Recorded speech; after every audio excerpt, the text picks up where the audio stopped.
Media playback is unsupported on your device. Media caption: The new body sang and posed for the camera. Venezuela's controversial new assembly has opened despite fierce opposition at home and abroad.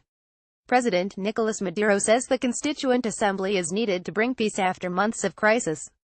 But the opposition says the new body, which has the ability to rewrite the constitution, is a way for the president to cling to power. In the capital Caracas, police used tear gas against opposition protesters who tried to reach parliament. Several people were injured as security forces tried to disperse a few hundred demonstrators, reports say. In other parts of the city, thousands of government supporters gathered to cheer and wave flags as the new members took office. Some carried pictures of late leader Hugo Chavez and the independence hero Simón Bolívar. Among those sitting for the first time in the 545-member assembly are Mr. Maduro's wife and son. A close ally of Mr. Maduro, former Foreign Minister Delcy Rodriguez, was elected president. Her opening speech attacked the opposition as fascist and warned the international community against interfering. At the scene, a divided country. KT Watson, BBC South America correspondent, Caracas. Despite the protests and despite the criticism both at home and abroad, the Maduro administration has refused to change tack. This Constituent Assembly was a victory for the government, even though most people see it as anything but. While the political wrangling continues, the economy is being pushed to the brink. When we arrived in Caracas a week ago, the unofficial exchange rate was around 10,000 bolivars to the dollar.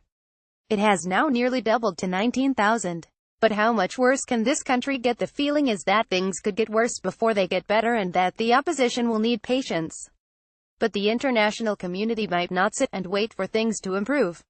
Mr. Maduro and several of his friends are already under sanctions. There is a suggestion that the U.S. may broaden sanctions to cover the oil industry, but that would be a very unpopular move. With the country relying on oil for more than 95% of its foreign earnings, the fallout would hurt the people more than the politicians. What is the new body and why is it so controversial? Constituent assemblies are set up for the specific purpose of drafting or adopting a constitution, and as such can fundamentally change how a country is run. Venezuela is mired in a deep economic crisis and has seen waves of violent protests, and Mr. Maduro presented the assembly as a way of promoting reconciliation and peace.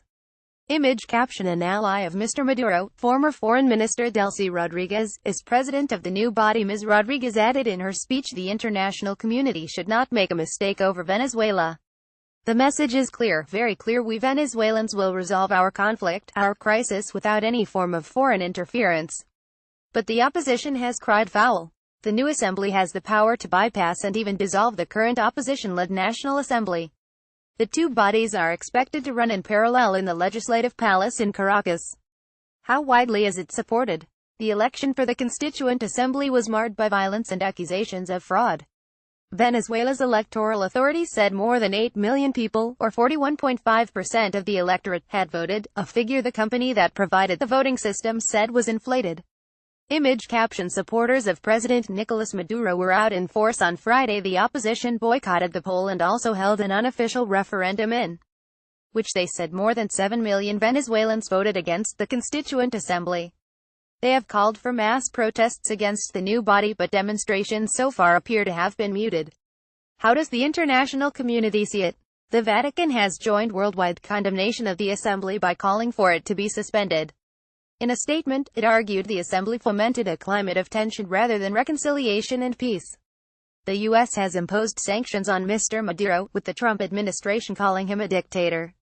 Image caption: Hundreds of opposition demonstrators held protests in the capital, Caracas. The European Union and major Latin American nations say they will not recognize the new body. Mr. Maduro retains a major ally in Russia's, however, and has the support of several left-wing nations in the Americas. Media playback is unsupported on your device. Media caption: Your video guide to the crisis gripping Venezuela.